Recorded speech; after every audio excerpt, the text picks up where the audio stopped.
Hello students. तो बेटा last class में अपन ने मीजोसोम को कंप्लीट किया था। ओके, मीजोसोम की स्ट्रक्चर के बारे में डिस्कस किया था। इसके अलावा मीजोसोम के जो फंक्शंस थे, जो इंपॉर्टेंट थे, मैंने बताया था आपको, अक्सर नीट के एग्जाम में पूछे जाते हैं, तो अपन ने उसको कवर कर लिया था। मीजोसोम के बाद जो नेक्स्ट जो स्ट्रक्चर है, संरचना जो है, उसको अपन डिस्कस करेंगे। तो जो अगली स्ट्रक्चर है वो है बेटा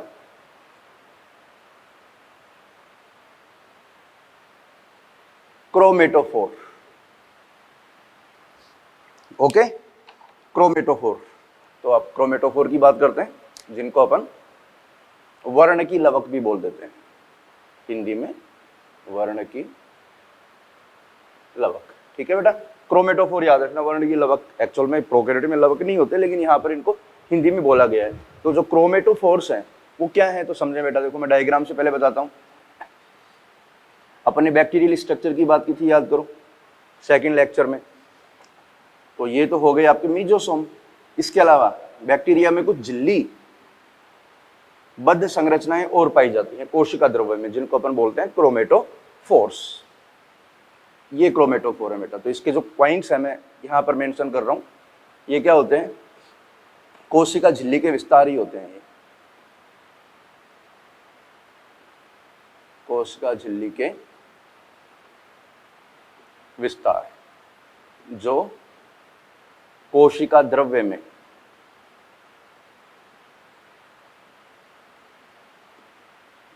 पाए जाते हैं। ओके, कोशिका द्रव्य में उपस्थित होते हैं। तो ये भी झिल्लीबद्ध संरचनाएं होती हैं लाइक मीजोसोम, लेकिन ये जो विस्तार हैं इनमें वर्णक पाए जाते हैं। तो क्रोमेटोफोर में क्या संग्रहित होते हैं, वर्णक। जो फोटोसिंथेटिक पिगमेंट होते हैं, जो प्रकाश संश्लेषणी वर्णक होते हैं, वो क्रोमेटोफोर में पाए जाते हैं। तो अपन बोल सकते हैं जो क्रोमेटोफोर है वो किसमें होते हैं, जो प्रकाश संश्लेषणी जीवाणु होते हैं उनमें उपस्थित होते हैं। ये प्रकाश संश्लेषणी जीवाणुओं में पाए जाते हैं। ठीक है बेटा, इतना याद रखना आपको। क्रोमेटोफोर बैक्टीरिया है, प्रोकैरियोट्स में पाए जाते हैं, जो कोशिका झिल्ली के विस्तार होते हैं। तो ये भी झिल्लीबद्ध संरचनाएं होती हैं जिनमें वर्णक संग्रहित होते हैं। और वर्णक क्या करते हैं बेटा, प्रकाश को ट्रैप करते हैं, प्रकाश को अवशोषित करते हैं। और वो प्रकाश किसमें सहायक होता है, प्रकाश संश्लेषण में। तो अपन ने बोल दिया प्रकाश संश्लेषणी जीवाणु में पाए जाते हैं, जैसे आपका साइनोबैक्टीरिया हो गया। ठीक है, अब क्रोमेटोफोर के बाद जो अगली संरचना है उसकी बात करेंगे अपन ने लेबल किया था डायग्राम, उसमें एक एक स्ट्रक्चर को अपन कंटिन्यू बात कर रहे हैं। ठीक है, तो ये तो बातें होगी क्रोमेटोफोर की। इसके अलावा बैक्टीरिया में अपन ने बात की थी सबसे इंपॉर्टेंट 70S राइबोसोम। तो 70S राइबोसोम को बेटा डिस्कस करते हैं।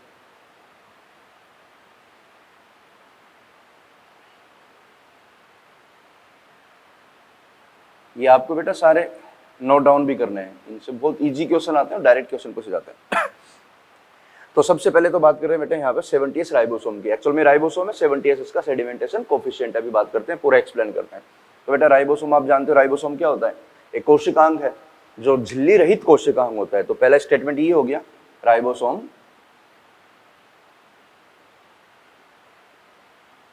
झिल्ली रहित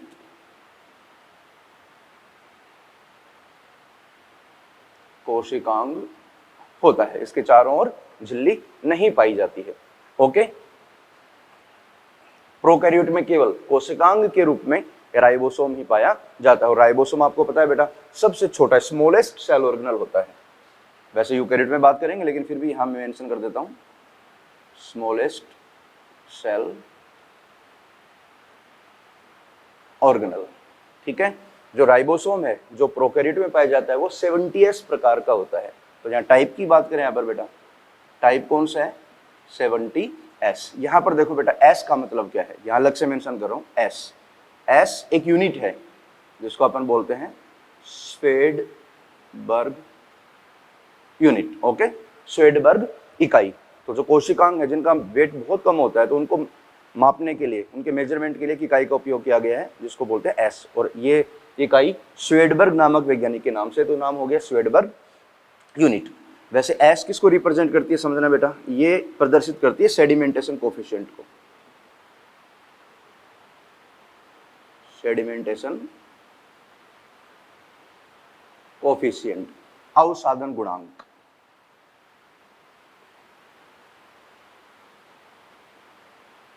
अवसादन गुणांक। तो जो अणु होते हैं बेटा जिनमें वेट होता है, उनके अवसादन होने की जो दर होती है उसको अपन बोलते हैं अवसादन गुणांक। तो दैट रिप्रेजेंट सेडिमेंटेशन कोफिशिएंट। और जो सेडिमेंटेशन कोफिशिएंट होता है, जो अवसादित होने की दर जो होती है, वो बेटा उस मॉलिक्यूल के वेट पर, उसकी जो डेंसिटी है, उसका जो वेट है, उसकी जो साइज है, उस पर निर्भर करती है। तो ये किस पर निर्भर करती है, यहाँ लिख रहा हूँ बेटा डिपेंड ऑन, या निर्भर किस पे होगी, ये depends on size and density, उसके साइज पर, उसके वेट पर, उसकी डेंसिटी पर। तो जितना साइज, जितनी डेंसिटी ज्यादा होगी, उसके अवसादित होने की दर उतनी क्या होगी, ज्यादा होगी। ठीक है, तो क्वेश्चन हो गया कि राइबोसोम में कौन से प्रकार, सॉरी आपके जो प्रोकैरियोट्स हैं उसमें कौन से प्रकार के राइबोसोम पाए जाते हैं। तो आंसर क्या होगा 70S राइबोसोम। अब इसकी स्ट्रक्चर पे आते हैं बेटा। ठीक है, तो सबसे इंपॉर्टेंट है राइबोसोम जो है वो न्यूक्लियो प्रोटीन होता है बेटा, प्रोटीन और न्यूक्लिक एसिड का बना होता है। तो इसमें देखो यह है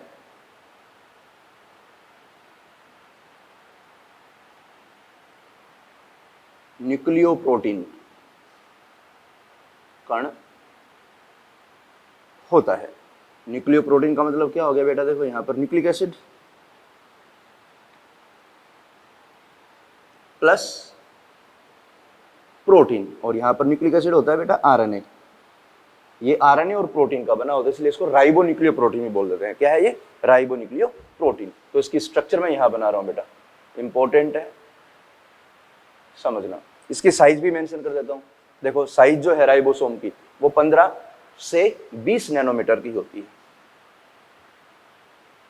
साइज 15 बाई 20 नैनोमीटर, ये इसकी साइज है। तो सबसे छोटा, स्मॉलेस्ट है, और ये केवल और केवल इलेक्ट्रॉन माइक्रोस्कोप द्वारा ही दिखाई देता है बेटा। राइबोसोम इलेक्ट्रॉन माइक्रोस्कोप के अलावा किसी से भी दिखाई नहीं देगा, only visible under electron microscope. Structure की बात करें तो इसमें बेटा 2 उप इकाइयां होती हैं। पहले डायग्राम बना रहा हूं फिर समझाते हैं।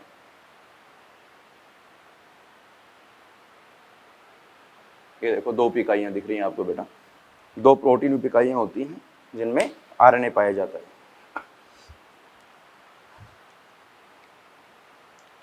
ये देखें बेटा, ये वाली जो उप इकाई है बड़ी वाली, इसको अपन बोलते हैं लार्ज सब यूनिट, और ये छोटी वाली इसको बोलते हैं बेटा स्मॉल सब यूनिट। जो लार्ज सब यूनिट होती है उसका सेडिमेंटेशन कोफिशिएंट होता है 50S,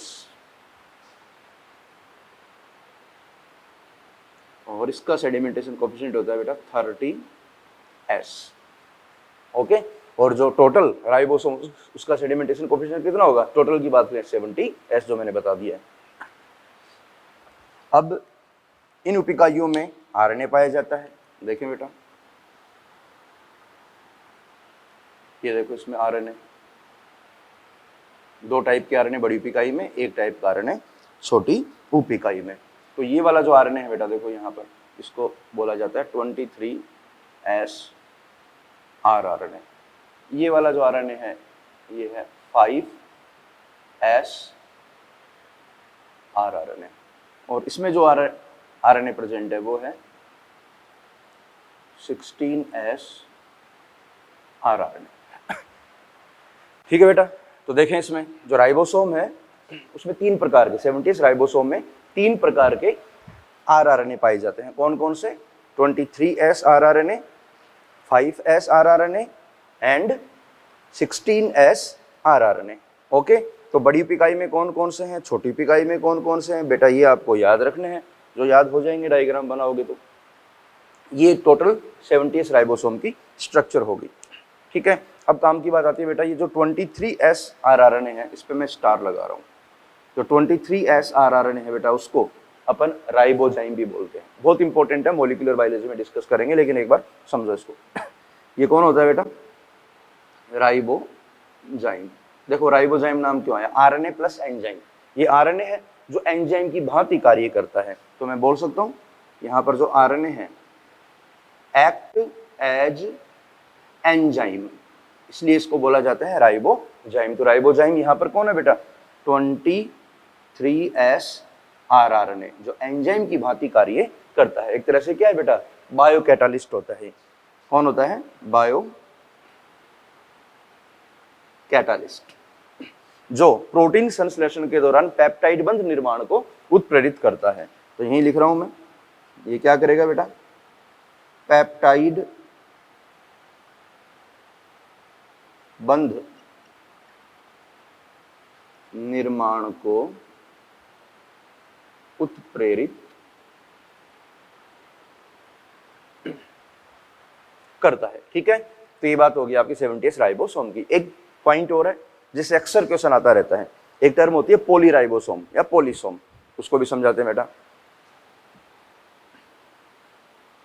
पॉलीराइबोसोम ये क्या होता है पॉलीराइबोसोम, देखो नाम से पता लग रहा है पॉलीराइबोसोम बहुत सारे राइबोसोम। तो इसको किस तरह से एक्सप्लेन करेंगे अपन तो याद रखना बेटा, जब एक एमआरएनए, ये कौन है बेटा रेड कलर से जो बना है ये है एमआरएनए, जब एक एमआरएनए पर अनेक राइबोसोम बंधित हो जाते हैं, देखो एक एमआरएनए है इस पे एक राइबोसोम ये है, एक राइबोसोम ये, एक राइबोसोम, एक एमआरएनए पर अनेक राइबोसोम जो है वो बाइंड हो गए, तो इस कंडीशन को अपन बोलते हैं पॉलीराइबोसोम या पॉलीसोम।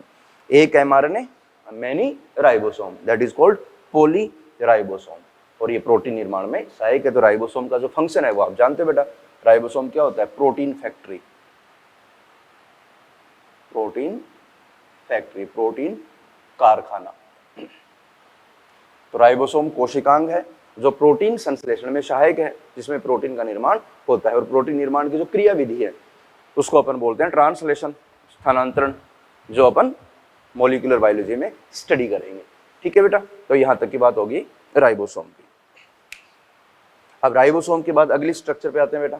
ठीक है, एक एक छोटे छोटे पॉइंट है, आपको इतना ही समझना अभी कि राइबोसोम सेल ऑर्गेनल है जो प्रोकैरियोट में 70S प्रकार का पाया जाता है। इसका कार्य क्या है प्रोटीन संश्लेषण में सहायक होता है, ये प्रोटीन संश्लेषण का स्थल होता है। इसकी साइज बता दी, इसकी स्ट्रक्चर बता दी जो आपको याद रखनी है।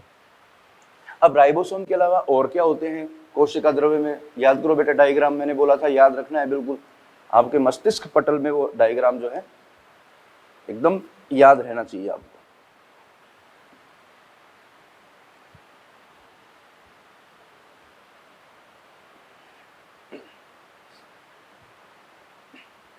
तो बैक्टीरिया में देखो याद करो बेटा, आपने बताया था उसमें जेनेटिक मटेरियल भी होता है, तो थोड़ा जेनेटिक मटेरियल की बात कर लेते हैं, है ना।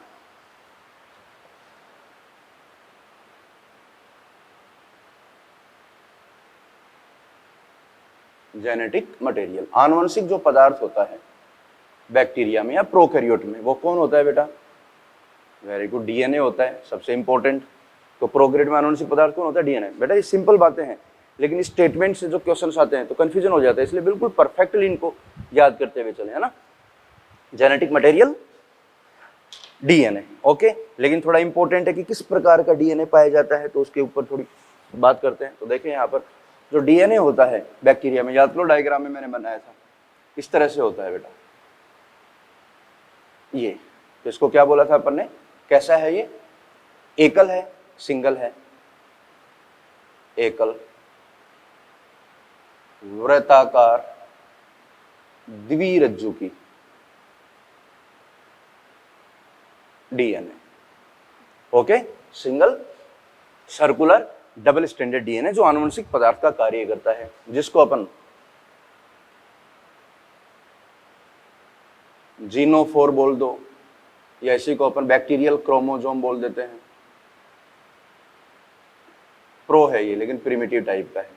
इसी को अपन जीवाणु का जीनोम बोल देते हैं, इसी को अपन बेटा न्यूक्लियोइड भी बोल देते हैं, न्यूक्लियोइड प्रिमिटिव प्रकार का न्यूक्लियस। ठीक है, तो ये बात होगी इसकी जेनेटिक मटेरियल की, जिसके अंदर जीन पाए जाते हैं जो सभी उपापचय क्रियाओं को क्या करता है, ये कंट्रोल करता है। ठीक है, तो ये बात होगी जेनेटिक मटेरियल की, बस इतना याद रखना है अभी, है ना, क्योंकि डीएनए को अपन डिटेल में लेंगे मॉलिक्यूलर बायोलॉजी में। ओके, जेनेटिक मटेरियल के बाद थोड़ा चलो एक बार हल्का सा बता देता हूँ, अगर मैं बैक्टीरिया की बात करूँ, कुछ पॉइंट्स बता रहा हूँ जो आगे भी काम आएंगे और अभी भी क्या आपका क्वेश्चन आ सकते हैं सेल बायोलॉजी में भी। जैसे मैं एग्जाम्पल लूँ ई कोलाई, क्योंकि आप पढ़े हुए हो पहले 11 12, तो ऑब्वियसली ये समझ सकते हो, या केवल 11th में हो तो एक नया डेटा आ जाएगा। जो ई कोलाई होता है बेटा बैक्टीरिया है, आपको पता है, एक जीवाणु है। तो ई कोलाई बैक्टीरिया में जो डीएनए है वो डबल स्टैंडर्ड सर्कुलर डीएनए है। इसके अंदर जो बेस पेयर होते हैं, आपको पता है बेटा 4.6 × 10⁻⁶ बेस पेयर पाए जाते हैं, और इसकी जो साइज होती है वो होती है 1.36 mm। ठीक है, डेटा याद रखना, आगे तक काम आएगा। लेकिन डीएनए कैसा होगा बेटा? Double standard. ओके, चलो अब डीएनए के बाद फिर आगे चलते हैं। अपन ने एक स्ट्रक्चर की बात और की थी, और वो कौन थी? प्लाज्मिड। याद आया बेटा? जो प्लाज्मिड होते हैं वो भी प्रोकैरियोट में पाए जाते हैं, और ये प्रोकैरियोट का एक कैरेक्टरिस्टिक फीचर होते हैं। प्लाज्मिड यूकैरियोट में नहीं पाए जाते बेटा, यूकैरियोट का लक्षण प्लाज्मिड नहीं होते। तो अब प्लाज्मिड की बात कर लेते हैं बेटा। जितना ध्यान से सुनोगे और जितना अच्छा रिवीजन करोगे तो लॉन्ग टाइम तक ये चीजें याद रहेंगी, और एग्जाम का पैटर्न बहुत ईजी है, बस आपको सब कुछ याद रखना पड़ेगा। तो अगली स्ट्रक्चर है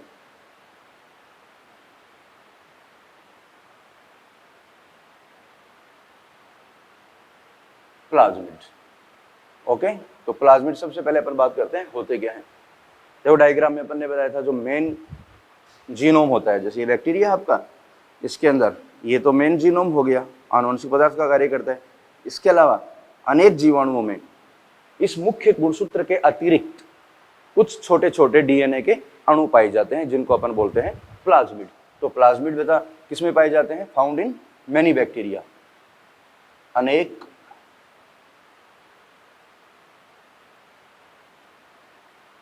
जीवाणुओं में पाए जाते हैं। और ये क्या होते हैं, इसको देखो मैं एक्सप्लेन कर रहा हूं एक डेफिनेशन से, है ना, और इसे पक्का क्वेश्चन आता है। ये क्या होते हैं बेटा?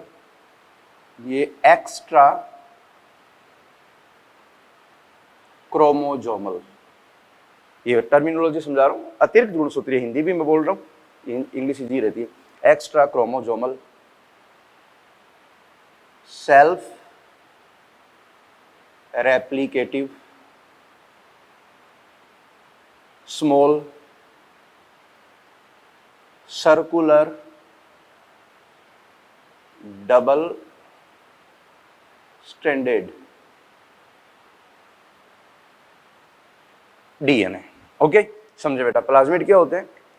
अतिरिक्त गुणसूत्रीय, स्वयं की प्रतिकृति करने में सहायक, स्मॉल छोटे होते हैं, वृत्ताकार और द्विरज्जुकी डीएनए अणु होते हैं। तो plasmid is extra chromosomal self replicative small circular double standard DNA, जिनको अपन बोलते हैं प्लाज्मिड। आनुवंशिक पदार्थ का कार्य नहीं करते बेटा, प्लाज्मिड आनुवंशिक पदार्थ नहीं होता। डीएनए है लेकिन वो आनुवंशिक पदार्थ कौन है? मुख्य गुणसूत्र। ये डीएनए है लेकिन आनुवंशिक पदार्थ का कार्य नहीं करते, सभी जीवाणुओं में नहीं पाए जाते।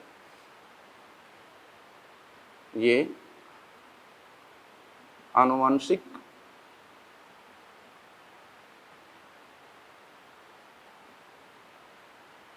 पदार्थ का कार्य नहीं करते, लेकिन ये जिस जीवाणु में पाए जाते हैं उनको कुछ विशिष्ट प्रकार के समलक्षण जो है वो प्रदान करते हैं। तो अपन बोल सकते हैं जिसमें मिलेंगे तो क्या प्रदान करेंगे? ये जीवाणु को विशिष्ट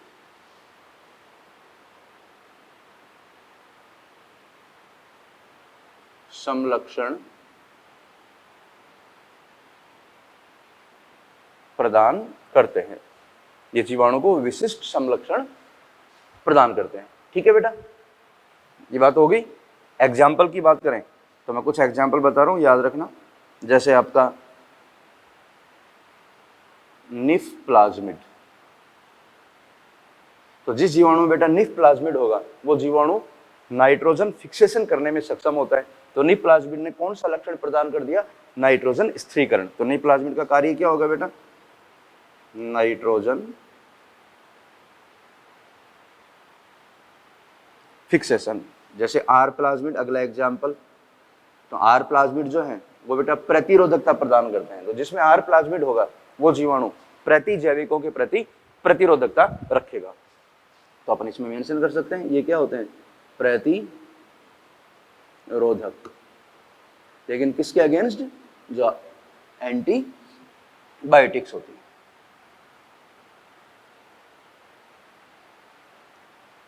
ठीक है बेटा।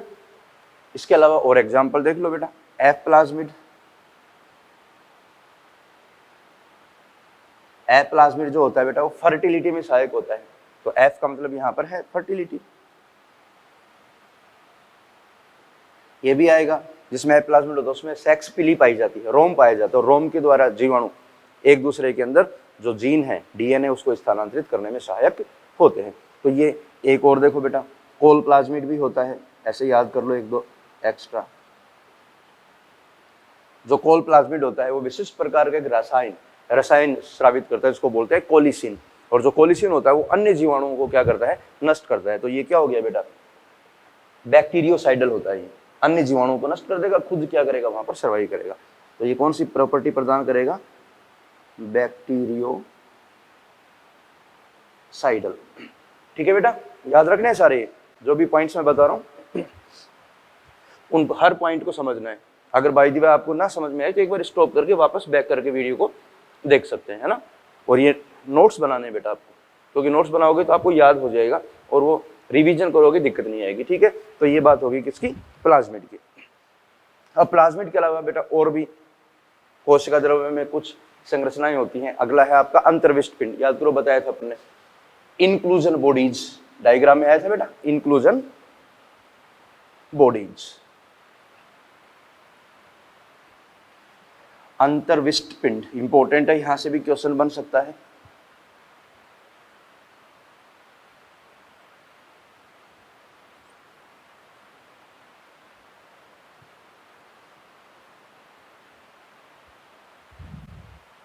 ठीक है, यहां तक की बातें क्लियर होगी।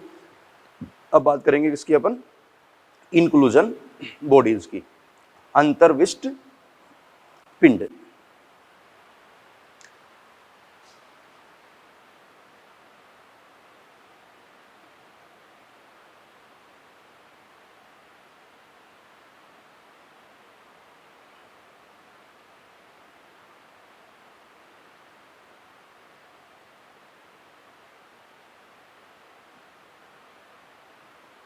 अंतर्विष्ट पिंड।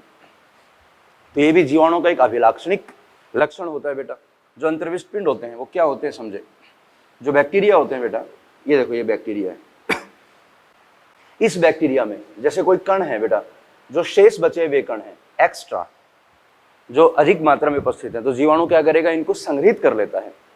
अंतर्विष्ट पिंडों के रूप में इनको क्या करेगा, स्टोर करेगा। तो ये जो है पिंडों के रूप में व्यवस्थित होते हैं बेटा साइटोप्लाज्म में, जिनको अपन बोलते हैं अंतर्विष्ट पिंड। तो अपन बोल सकते हैं कि जीवाणु के कोशिका द्रव्य में जो शेष बचे हुए पदार्थ हैं, शेष बचे हुए कौन से, जो एक्स्ट्रा होते हैं, जो ज्यादा मात्रा में होते हैं। ठीक है, बचे हुए पदार्थ कोशिका द्रव्य में अंतर्विष्ट पिंड के रूप में संचित रहते हैं। शेष बचे हुए पदार्थ, चाहे वो कार्बनिक हो या अकार्बनिक हो, दोनों प्रकार के होते हैं, कार्बनिक भी हो सकते हैं, अकार्बनिक। शेष बचे हुए पदार्थ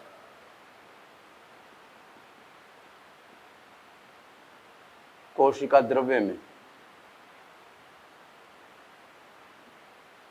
पिंडों के रूप में संचित होते हैं, जिनको अपन बोलते हैं अंतर्विष्ट पिंड। याद रखना बेटा, इन पिंडों के चारों ओर किसी प्रकार की कोई झिल्ली नहीं पाई जाती, तो ये क्या है, झिल्ली रहित होते हैं।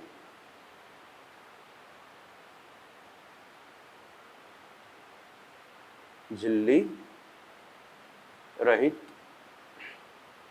होते हैं और पूरे कोशिका द्रव्य में फ्री रूप से, मुक्त रूप से पाए जाते हैं। ऐसा नहीं कि कोई झिल्ली के अंदर आबद्ध हो, तो झिल्ली रहित है। अंतर्विष्ट पिंडों की बात करें बेटा, ये स्टोरेज मटेरियल हो गए, जिनको जो बैक्टीरिया है वो जब इमरजेंसी है, वो कम हो जाते हैं मीडियम में, तो उनको उपयोग में लेने लग जाता है। तो एग्जाम्पल की बात करें तो इसके कुछ एग्जाम्पल जो आपको डायरेक्ट याद रखने हैं, जैसे फॉस्फेट ग्रेन्यूल्स। ठीक है बेटा, फॉस्फेट कण, इसके अलावा साइनोफाइसियन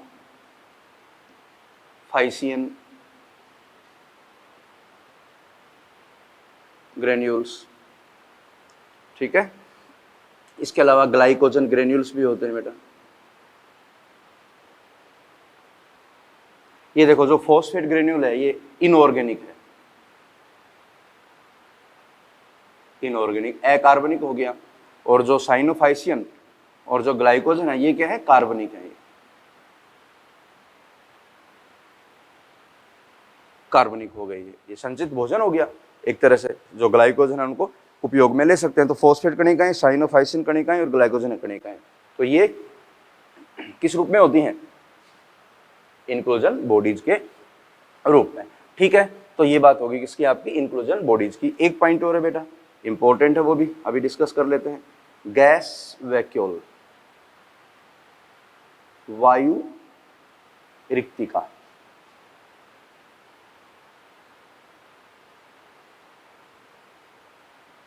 वायु रिक्तिकाएं, तो जो बैक्टीरिया हैं उनमें गैस वैक्यूल भी पाई जाती हैं, लेकिन किस में पाई जाती हैं, जो प्रकाश संश्लेषणी जीवाणु होते हैं। तो थोड़ा समझाते हैं इसको। जो गैस वैक्यूल है वो क्या होती है बेटा, ये फॉल्स वैक्यूल होती है, ये जो है ट्रू वैक्यूल नहीं होती। क्या होती हैं, फॉल्स वैक्यूल। इनमें झिल्ली नहीं पाई जाती, इनके चारों ओर कोशिका झिल्ली या प्लाज्मा झिल्ली नहीं पाई जाती। तो ये झिल्ली रहित होती हैं। और इन वैक्यूल में क्या संग्रहित होता है बेटा, वायु, वायु संचित होती है। आप बोलोगे वायु कैसे संचित होगी, तो बेटा ये जो गैस वैक्यूल होती हैं इनके चारों ओर एक प्रोटीन की लेयर होती है, ये प्रोटीन लेयर, इसके अंदर वायु संग्रहित होती है। और जो प्रोटीन लेयर होती है वो केवल जो गैस है या वायु जो है उसके लिए ही क्या होती है, परमिएबल होती है, बाकी किसी भी पदार्थ के लिए परमिएबल नहीं होती। तो जो गैस वैक्यूल होती है, आपको पता है जैसे गैस वैक्यूल का निर्माण होगा तो ये उत्प्लावन बल प्रदान करती है। तो मैं कार्य की बात करूं गैस वैक्यूल होगी तो मैं बोल सकता हूं क्या करती है, उत्प्लावन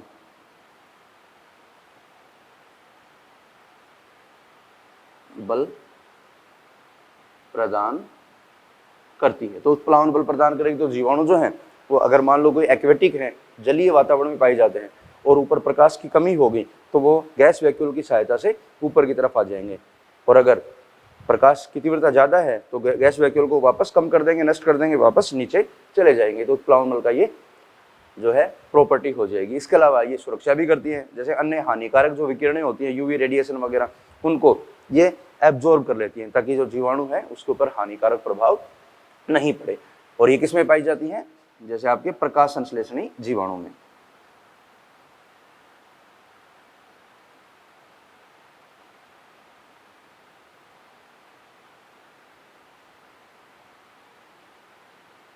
जीवाणुओं में उपस्थित होती है, ठीक है बेटा।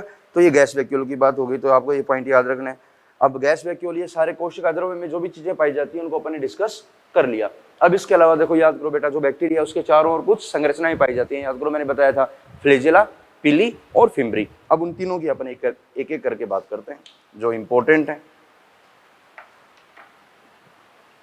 ठीक है। ये सारे नोट डाउन करने बेटा आपको, क्योंकि प्रोकैरियोटिक स्ट्रक्चर से पक्के 2 क्वेश्चन आते हैं, याद रखना। कहीं से भी कोई क्वेश्चन आ जाए, कोई स्टेटमेंट वाला क्वेश्चन हो या ऑब्जेक्टिव क्वेश्चन। स्टेटमेंट वाले भी आते हैं, objective direct straight forward objective की बात कर लेता है, कोई एग्जाम्पल पूछ लेता है, कोई स्ट्रक्चर की बात कर लेता है। तो आपको प्रिपेयर रहना है कि कोई भी क्वेश्चन आए आपको उसको करेक्ट जो है करना है।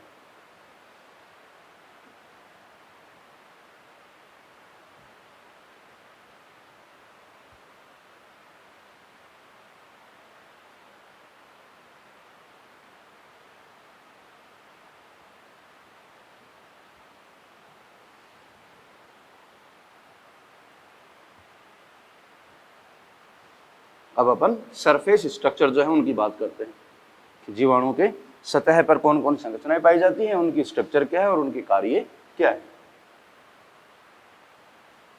तो बेटा याद करो कौन कौन से स्ट्रक्चर बताई थी आपको, 3 स्ट्रक्चर की बात की थी मैंने, कशाभिका, रोम तथा झालर।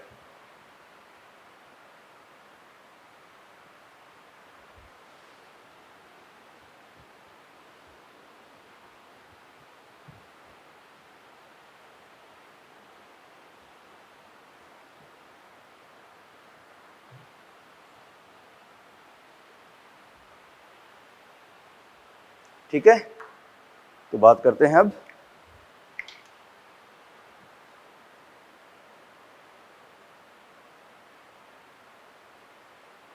बैक्टीरियल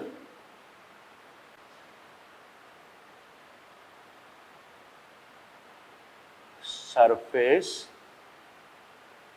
स्ट्रक्चर, जीवाणु की सतही संरचनाएं।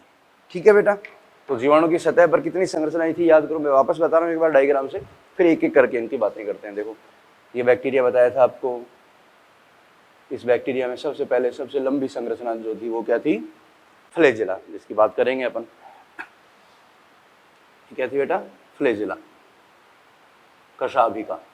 इसके अलावा कुछ नलिकाकार संरचनाएं थी बेटा, याद आया, जिनको अपन ने बोला था पिली, रोम, और कुछ ऐसे लघु सूक्ष्म संरचनाएं थी, ब्रिस लाइक स्ट्रक्चर बहुत सारी, जिनको अपन ने बोला था फिम्ब्री। ओके, हिंदी में बोलते हैं झालर। तो बैक्टीरियल सरफेस स्ट्रक्चर कितनी है बेटा, ये लो तीनों के नाम मेंशन करते हैं, बहुत इजी है और क्वेश्चन भी आता है बेटा। फ्लैजेला, पिली, फिम्ब्री। ठीक है, इनमें देखो बेसिक क्वेश्चन पूछता है, मैं आपको बताता हूं अभी। सबसे लंबी संरचना रटना ही नहीं है बेटा, दिख रहा है, जो सबसे लॉन्गेस्ट होती है वो कौन होती है, फ्लैजेला। सबसे छोटी जो होती है वो होती है फिम्ब्री, और जो नलिकाकार होती है वो कौन होती है बेटा, रोम। ऐसे क्वेश्चन पूछेगा बता दोगे। सबसे ज्यादा संख्या में कौन पाई जाती है, फिम्ब्री, जो पूरी सरफेस पे होती है बहुत ज्यादा संख्या में पाई जाती है। चलो एक एक करके इनकी बातें करते हैं। तो सबसे पहले अपन बात स्टार्ट करते हैं किसकी, फ्लैजेला की।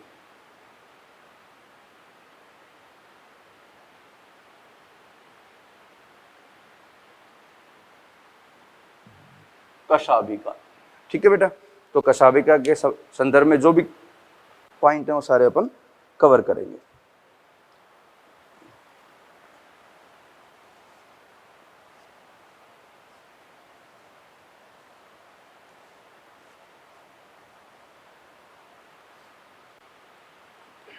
ये लो बेटा, अभी देखो डायग्राम बताया था मैंने, ये आपकी फ्लैजेला है। तो ये फ्लैजेला देखो बैक्टीरिया में सेल वॉल को क्रॉस करके, सेल मेम्ब्रेन और सेल वॉल को क्रॉस करके बाहर की तरफ आती है। तो एक तंतुमय वृद्धि है जो कोशिका भित्ति से निकली होती है। ये लो पहला पॉइंट, यह है तंतुमय अतिवृद्धि होती है जो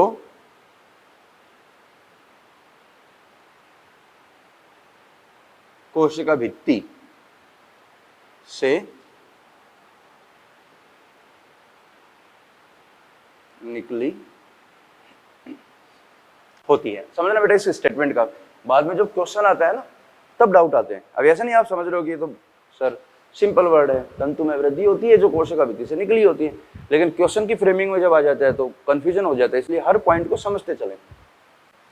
जैसे ये आपका बैक्टीरिया है बेटा, कोई भी झिल्ली हो, कोई भी संरचना हो, उसका निर्माण तो बैक्टीरिया के अंदर होगा, फिर वो तंतु में वृद्धि के रूप में क्या होती है, बाहर की ओर निकलती है। तो ये बनेगी अंदर, और ये कोशिका झिल्ली और कोशिका भित्ति को इस तरह से पार करके बाहर आएगी बेटा, इस तरह से। तो ये तंतु में वृद्धि होती है, जो कोशिका झिल्ली भी बोल सकते हैं, कोशिका भित्ति बोल सकते हैं, से निकली होती है। उसके अंदर से क्या होगी, वो निकल के बाहर की तरफ आएगी।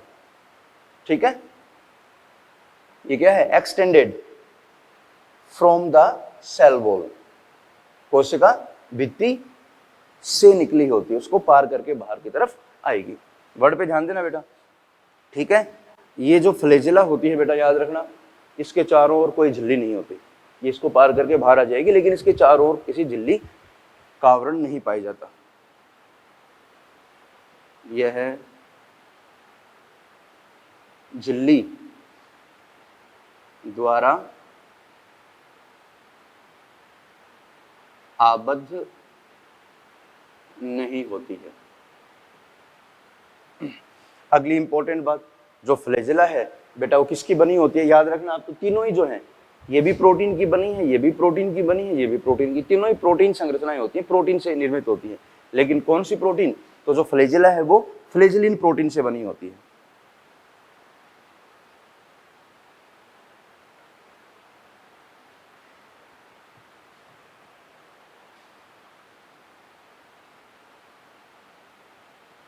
कौन सी प्रोटीन बेटा? Flagellin protein, very very important. तो जो प्रोकैरियोट में फ्लेजिला पाई जाती है वो किसकी बनी होती है बेटा? फ्लेजिलिन प्रोटीन की बनी होती है। बहुत बार क्वेश्चन आया हुआ है, प्रोकैरियोटिक फ्लेजिला फ्लेजिलिन प्रोटीन की बनी होती है। और आगे आएगा अपन स्टडी करेंगे, जो यूकैरियोट में फ्लेजिला पाई जाएगी, यूकैरियोटिक कोशिकाओं में जो फ्लेजिला होती है वो ट्यूबुलिन प्रोटीन की बनी होती है। और ये कौन सी प्रोटीन की बनी है? फ्लेजिलिन प्रोटीन की। और बिल्कुल सरल संरचना होती है। और कार्य की बात करूं, यहीं पर देखो, मैं यहीं बता रहा हूं कार्य। तो सबको पता है बेटा फ्लेजिला का कार्य क्या है? ये जीवाणु को गति प्रदान करती है, ये मोटिलिटी में हेल्प करती है, मोटाइल नेचर प्रदान करती है, तो जीवाणु को चलायमान बनाती है। तो फंक्शन क्या हो गया? कार्य क्या हो गया?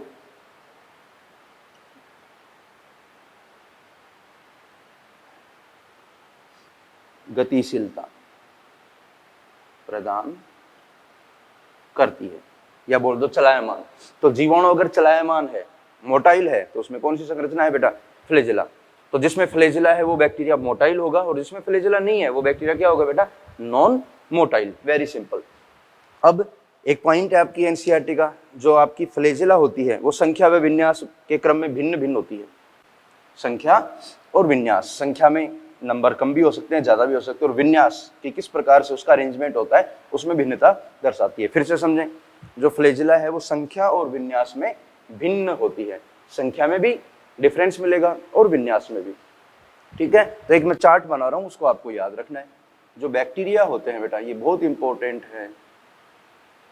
बैक्टीरिया, उनमें फ्लेजिला उपस्थित है या अनुपस्थित है, उसके बेसिस पे इनमें कुछ टाइप बताते हैं। जैसे मैं बोल रहा हूं यहां पर, अंग्रेजी सही रहेगी, ट्राइकस, और दूसरे हैं एट्राइकस। तो बेटा ट्राइकस कौन होंगे? बैक्टीरिया जिनमें फ्लेजिला पाई जाती है। ये लो, यहीं पर ही बता रहे हैं, फ्लेजिला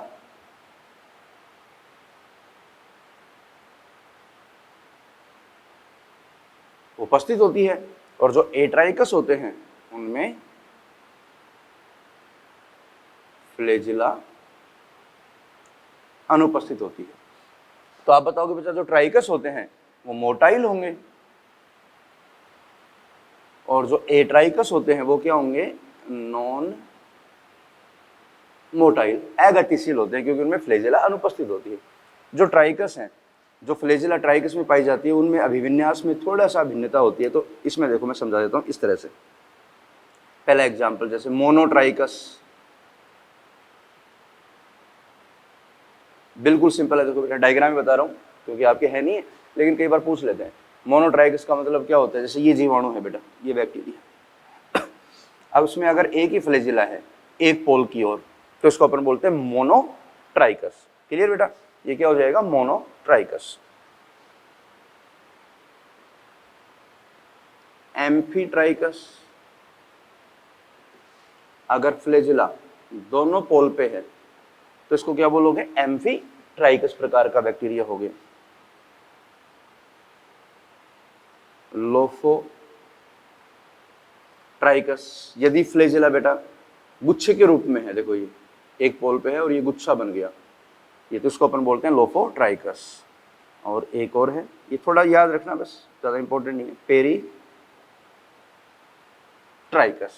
ठीक है बेटा, पेरीट्राइकस मीन्स यदि फ्लेजिला इस बैक्टीरिया के चारों ओर पूरी सरफेस पे पाई जाती है, ये देखो, तो इसको अपन बोलेंगे पेरीट्राइकस। और फ्लेजिला का कार्य क्या होगा बेटा? वेरी सिंपल, जो मोटिलिटी प्रदान करते हैं। तो इसमें फ्लेजिला जो है उसमें स्ट्रोक चलते हैं बेटा, कि किस तरह से मूवमेंट करना है। बैक्टीरिया फॉरवर्ड भी जा सकता है, बैकवर्ड भी जा सकता है। जैसे मान लो यहाँ पर कोई फूड है और वो एक्वेटिक एनवायरनमेंट में प्रेजेंट है, तो वो उसकी तरफ क्या करेगा? मूवमेंट करेगा, फॉरवर्ड मूवमेंट। और मान लो आगे पॉइजन है, कोई केमिकल है, तो वो बैकवर्ड मूवमेंट भी कर सकता है। किसकी सहायता से? फ्लेजिला की सहायता से। तो ये क्या हो गया? चलायमान हो गया। अगर इसमें फ्लेजिला नहीं है तो वो अपने आप मूवमेंट नहीं कर सकता, फिर वो वाटर करंट के अकॉर्डिंग ही क्या करेगा? इधर उधर जाएगा। ठीक है, तो ये बात होगी आपकी फ्लेजिला की। ये प्रकार विन्यास बता दिया। अब इसके अलावा फ्लैजिला जो है उसकी थोड़ी स्ट्रक्चर की अपन बात करते हैं, थोड़ा इंपॉर्टेंट है तो थोड़ी सी बात कर ही लेते हैं, ठीक है। जो फ्लैजिला है लॉन्गेस्ट बताया था, सबसे लंबी संरचना है। इसकी साइज भी बता देता हूँ आपको, जो लंबाई है वो लगभग कितनी होती है।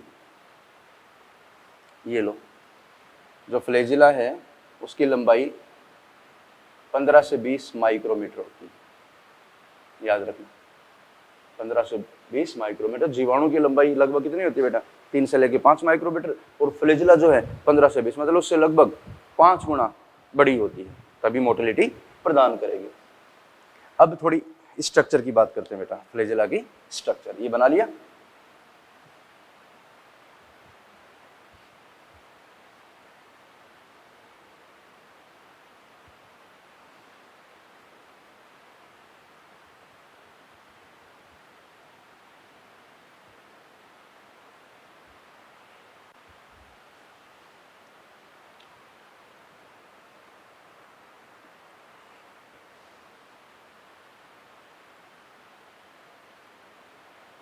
फ्लैजिला की स्ट्रक्चर, तो इसकी संरचना पे अगर चले अपन तो बेटा इसकी संरचना में 3 भाग होते हैं। देखो यही बता रहा हूं, तो फ्लैजिला की संरचना में 3 भाग होते हैं, 3 पार्ट,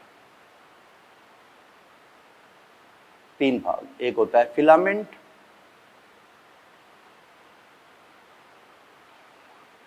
दूसरा होता है हुक, और तीसरा होता है बेसल बॉडी। हिंदी भी बता देता हूं बेटा, फिलामेंट तंतु, ये होता है अंकुश, और ये आधारिकाय, ठीक है।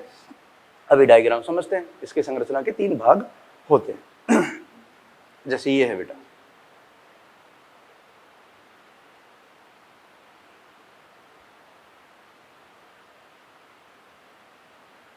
ठीक है। ये बैक्टीरिया की जो है आवरण है, सेल वॉल, सेल मेम्ब्रेन। इसमें से इधर कौन होगा बेटा, ये देखो साइटोप्लाज्म है, और इधर एक्सटर्नल बाह्य वातावरण है। तो इसमें देखो तीनों भाग किस प्रकार से व्यवस्थित होते हैं उनकी बात करते हैं। तो इसमें जो आधारिकाएं होती है बेटा, ये आधारिकाएं पाई जाती है इस आवरण के अंदर।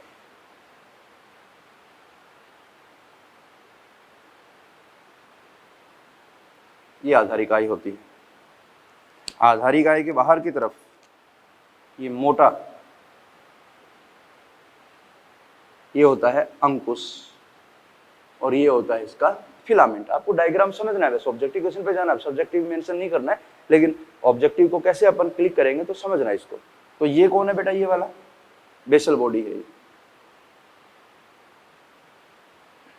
ये मोटा भाग जो होता है ये होता है हुक, और ये तंतु में सबसे लंबा जो भाग है ये आपका फिलामेंट है। फिलामेंट, तो इसके 3 भाग होते हैं, तीनों स्ट्रक्चर मैंने बताइए, फिलामेंट, हुक और बेसल बॉडी। तो जो मध्य का भाग है वो हुक है, और जो सबसे बाहर की ओर लंबा निकला हुआ भाग है वो तंतु है, और जो बेसल बॉडी होती है वो आवरण के अंदर पाई जाती है। और जो बेसल बॉडी होती है बेटा, इसमें रिंग पाई जाती है, अभी बात करेंगे अपन। बेसल बॉडी में क्या होती है, वलय होती है, रिंग्स पाई जाती हैं। तो ये इसके 3 भाग हो गए। तो इसमें याद रखना बेटा, यही मेंशन कर रहा हूं मैं। बेसल बॉडी की बात करें तो जो ग्राम पॉजिटिव और ग्राम नेगेटिव हैं, अगर जीवाणु ग्राम पॉजिटिव है और जीवाणु अगर ग्राम नेगेटिव है, तो इतना ही याद रखना है बेटा आपको कि ग्राम पॉजिटिव जीवाणु की बेसल बॉडी में 2 रिंग होती हैं। कितनी रिंग होती हैं, 2 रिंग। और जो ग्राम नेगेटिव है उसकी फ्लैजिला की बेसल बॉडी में 4 रिंग होती हैं। बस ये डिफरेंस है, ये आपको याद रखना है। इसमें 2 रिंग होती हैं, उसमें 4 रिंग होती हैं। एनसीईआरटी में नहीं दिया है लेकिन आपको याद रखना है, ठीक है। तो ये बात होगी किसकी, फ्लैजिला की कंप्लीट बात होगी, ठीक है। फ्लैजिला के सारे पॉइंट आपको बेटा याद रखने हैं, इंपॉर्टेंट था फ्लैजिला। अब बात करेंगे अपन पिली और फिम्बरी की। पिली फिम्बरी में ज़्यादा पॉइंट्स नहीं है, तो इसको अपन कंपेरेटिव स्टडी करते हैं।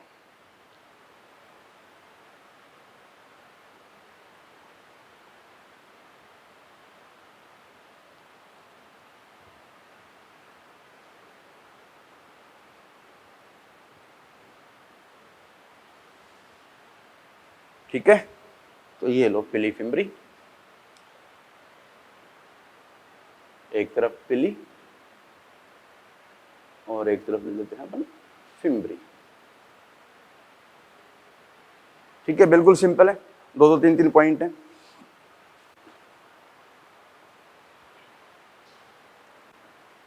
डिफरेंस भी हो जाएगा और ये कवर भी हो जाएगा। ठीक है, तो जो पिली होती है बेटा याद रखना, सबसे पहला ये नलिकाकार होती है, काफी बार बता चुका हूं, नलिकाकार संरचना है। और जो फिम्बरी है ये लघु सूक संरचना। लघु सूक समझते हो बेटा, जैसे कोई हेयर लाइक स्ट्रक्चर बाहर आ जाए और वो तिरछी हो जाए, ब्रिसल लाइक, जैसे बाल होते हैं अपने स्किन से जैसे बाहर आए तिरछे हो जाते, इसको बोलते हैं लघु सूक संरचना। ये नलिकाकार है। अगला पॉइंट, पिली जो होती है बेटा, अगर मैं बात करूं नंबर की, तो नंबर में पिली कम होती है, और जो फिम्बरी होती हैं वो नंबर में अत्यधिक होती हैं, पूरी सरफेस पे होती हैं, अत्यधिक संख्या में पाई जाती हैं।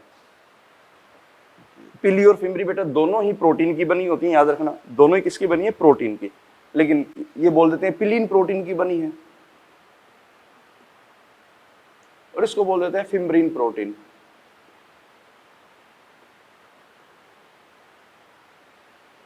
पिलीन प्रोटीन तथा फिम्ब्रीन प्रोटीन। ठीक है, अगला पॉइंट याद रखना बेटा, इंपॉर्टेंट बता रहा हूं, जो पिली होती है वो एफ प्लाज्मिड द्वारा कूटलेखित होती है। इसको कौन कूटलेखित करता है? एफ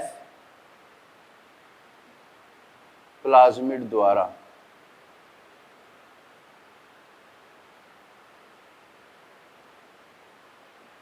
कूटलेखित होती है। इसका मतलब समझो बेटा, एफ प्लाज्मिड द्वारा क्या होती है? कूटलेखित। तो जिस जीवाणु में एफ प्लाज्मिड मिलेगा वो पिली का कूटलेखन करेगा। तो पिली के लिए सूचनाएं किसमें पाई जाती हैं? एफ प्लाज्मिड में। ठीक है, तो जिसमें एफ प्लाज्मिड नहीं है तो उसमें पिली भी नहीं होगी, जिसमें एफ प्लाज्मिड है उसमें क्या मिलेगी? पिली मिलेगी।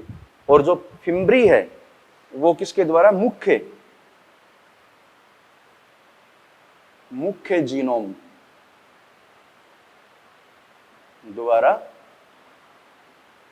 कूटलेखित होती है। तो जो फिम्बरी है उसके लिए सूचनाएं किसमें पाई जाती है बेटा? मुख्य जीनोम में उसके लिए सूचनाएं पाई जाती है। क्लियर? अगली बात, अगला फंक्शन पे आते हैं बेटा। फंक्शन, तो जो पिली है याद रखना बेटा किसमें सहायक होती है? कंजुगेशन में।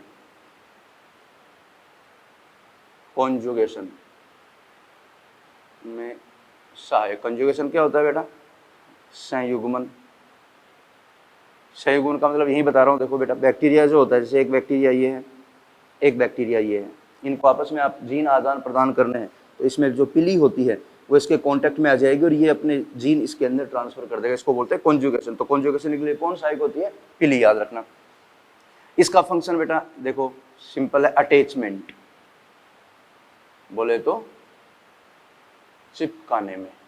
जैसे कोई बैक्टीरिया है, कोई पानी के अंदर है या कोई धारा में बह रहा है, कोई चट्टान आ गई या फिर कोई खाने का पदार्थ आ गया, कोई होस्ट आ गया, तो ये बैक्टीरिया फिम्बरी की सहायता से होस्ट को या चट्टान को क्या कर लेगा बेटा? पकड़ लेगा, चिपक जाएगा, तो वहां पर वो स्थापित हो जाएगा। तो फिम्बरी का कार्य क्या है? अटैचमेंट, और पिली का कार्य क्या है? संयुग्मन। केवल ये याद रखना है जो अक्सर आते हैं बेटा।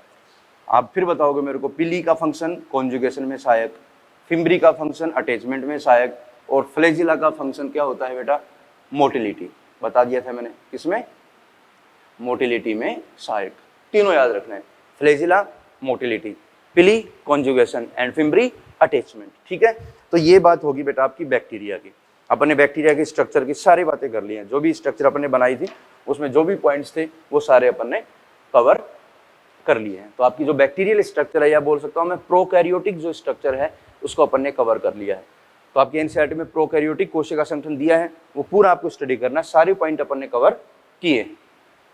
ठीक है, तो आपको कंप्लीट प्रोकैरियोटिक स्ट्रक्चर को स्टडी करना है, एनसीईआरटी से रिवाइज करना है। ये सारे पॉइंट जो मैंने बताए क्वेश्चन के अकॉर्डिंग किस तरह से क्वेश्चन पूछे जाते हैं वो सारे कवर करने और ऑब्जेक्टिव क्वेश्चन सोल्व करना बेटा, सारे मिल जाएंगे आपको। ठीक है। तो प्रोकैरियोटिक स्ट्रक्चर आपको समझ में आ गई। प्रोकैरियोटिक कोशिका संगठन आपके दिमाग में एक बार इसका ओवरव्यू आ गया। अब उसके बाद अपन स्टार्ट करेंगे यूकैरियोटिक कोशिका संगठन कि यूकैरियोटिक कोशिका संगठन कैसे होता है, उसमें और इसमें फिर क्या डिफरेंस होता है, तो सारी बातें अपन आगे करेंगे। ठीक है, तो अपना जो नेक्स्ट टॉपिक है वो क्या रहेगा, यूकैरियोटिक कोशिका संगठन। प्रोकैरियोटिक समझ में आ गया तो यूकैरियोटिक में कोई दिक्कत नहीं बेटा, ये इजी है, वो थोड़ा कॉम्प्लिकेटेड है, उसमें डिफरेंट टाइप के सेल ऑर्गेनल आएंगे बस, जो आपने पढ़े भी हैं, लेकिन एक एक करके अपन उसको ऑब्जेक्टिव बेसिस पे क्या करेंगे, स्टडी करेंगे। क्लियर, आगे चलें, यूकैरियोटिक कोशिका संगठन को स्टार्ट कर दें। ठीक है, यहाँ तक भी कोई भी डाउट हो तो बेटा आप एक बार स्टडी करना, डाउट हो तो डाउट काउंटर से आप कांटेक्ट करना, है ना। लेकिन आपको मेहनत खुद करनी पड़ेगी बेटा, थोड़ा सा जो है टॉपिक्स को क्लियर करना पड़ेगा, उनको याद करना पड़ेगा। बायोलॉजी में कुछ नहीं बेटा, बायोलॉजी केवल रिवीजन मांगती है। जो स्टेटमेंट्स इन्फॉर्मेटिव है तो इन्फॉर्मेशन याद होनी चाहिए, रटने का भी है, समझने का भी है। तो कोशिश करो कि ज़्यादा समझने पे ध्यान दो ताकि रटना कम पड़े, क्योंकि बाकी सिलेबस भी है बेटा, फिजिक्स भी है, केमिस्ट्री भी है, वो भी तो कवर करने हैं। तो कॉन्सेप्चुअल स्टडी पे ज़्यादा फोकस करना। ठीक है, तो आपका यूकैरियोटिक कोशिका संगठन यहाँ पर कंप्लीट, प्रोकैरियोटिक कंप्लीट होता है। अब इसके बाद में अपने स्टार्ट करने वाले हैं यूकैरियोटिक कोशिका संगठन। क्लियर, तो नेक्स्ट लेक्चर में अपन यूकैरियोटिक कोशिका संगठन को स्टार्ट कर देंगे। ठीक है, और उसका मैं पहले प्रारूप बता दूंगा कैसे स्टडी करना है, जैसे आपकी प्लांट सेल की स्ट्रक्चर, एनिमल सेल की स्ट्रक्चर, उसके अलावा फिर एक एक करके जितने भी सेल ऑर्गेनल हैं उनको अपन स्टार्ट करेंगे। तो इस चैप्टर में न्यूक्लियस तक कंप्लीट कर देंगे अपन। ठीक है, न्यूक्लियस तक दे रखा है, सारे सेल ऑर्गेनल स्टडी करने। फिर अगला चैप्टर जो है सेल बायोलॉजी सेकंड, उसमें अपन सेल डिवीजन और सेल साइकिल को क्लियर करेंगे। ठीक है, तो नेक्स्ट लेक्चर में अपन यूकैरियोटिक सेल स्टडी करेंगे। आप थोड़ा रिवाइज करके आना, एनिमल सेल और प्लांट सेल दोनों को एक बार स्टडी करना ताकि इजीली जो है कॉन्सेप्ट क्लियर हो जाए। ठीक है बेटा, ऑल द बेस्ट।